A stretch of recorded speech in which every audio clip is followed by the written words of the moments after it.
2016 was an eventful year for Proact. Can you tell us about what steps have been taken and what results you've achieved?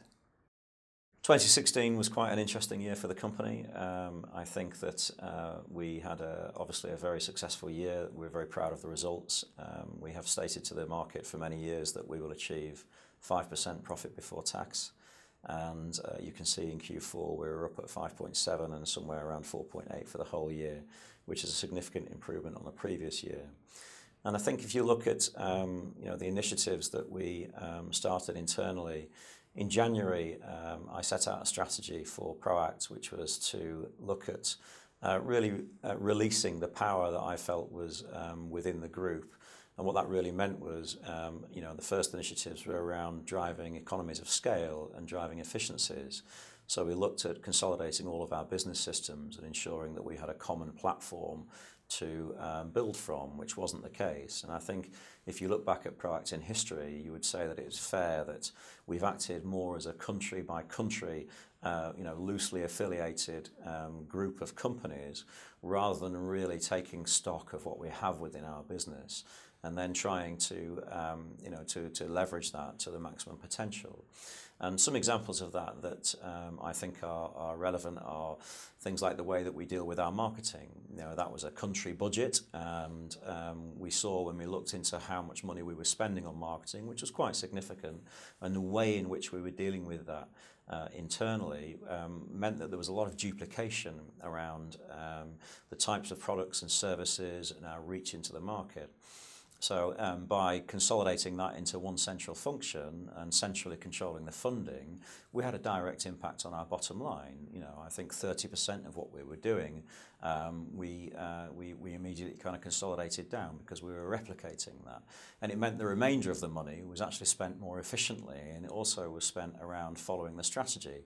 And if you look right across our business from sales, marketing, the way we deliver our services, obviously we have a large services business. Every area we were more streamlined and smarter, but we did it by acting as a group. And we also managed to be more efficient, but increase the value that we brought to our customer. So if you look at our customer support base, which is a significant profit center, and it's a recurring revenue stream, it's one of our most valued touch points into our customer base because the skill and capability that we hold within our support team is extremely high. And when customers have issues, they rely on that. But we see that by centralizing the business systems allowed us actually to pass information between all of the countries. So we could pass information to the individuals or groups that had the most skill in any given technology area in a very, very short time frame. So it allowed us to really burst into all of the resources that we have in the group. And it meant that we weren't having to keep all of those resources in every single country. So the customer got a significant benefit out of it in that their problem was identified quicker and dealt with by a subject matter expert. And as a business, we became more efficient around it. So the efficiency initiatives are really what started to impact the bottom line. And that started in January.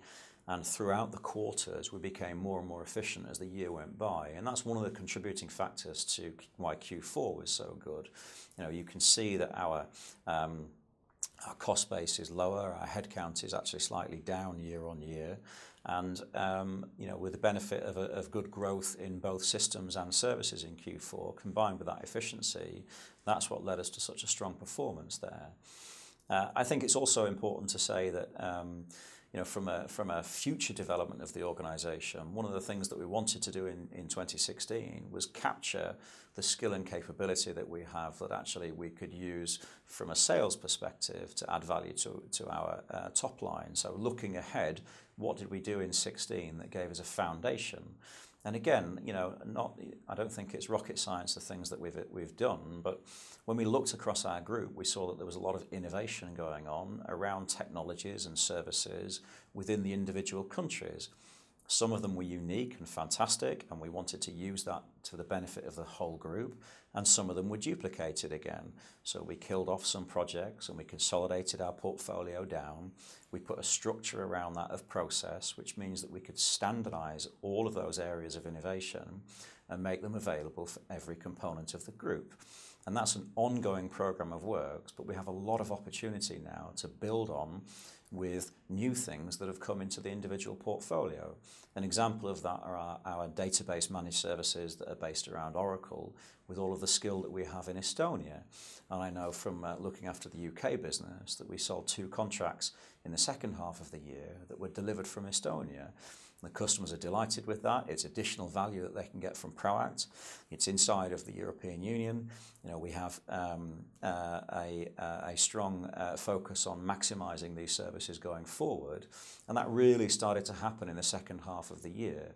So I think that will contribute to 2017 and beyond, and help us accelerate the top line and the profitability of the company by, again, just using the power of the group and the services that we have, and maximising the portfolio and therefore the value to the customer.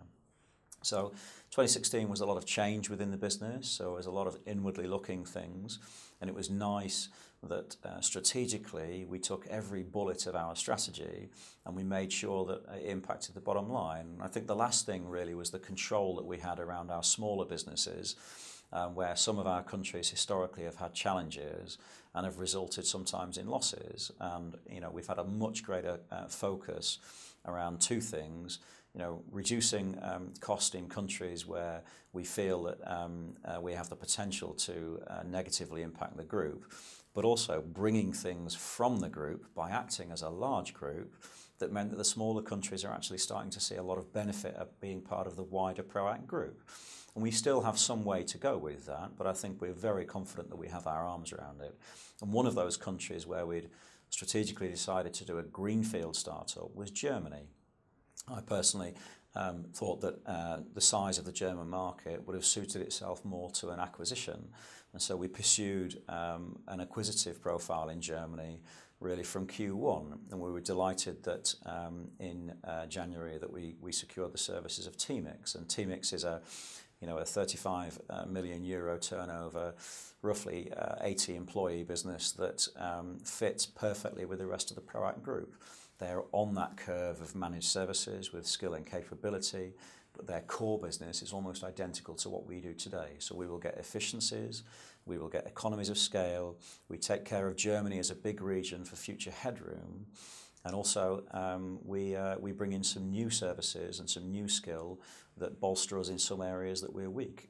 So it's a very good acquisition. All acquisitions obviously come with a certain amount of risk, but we're confident that this is a very good one for the group and that we'll maximise the return on that.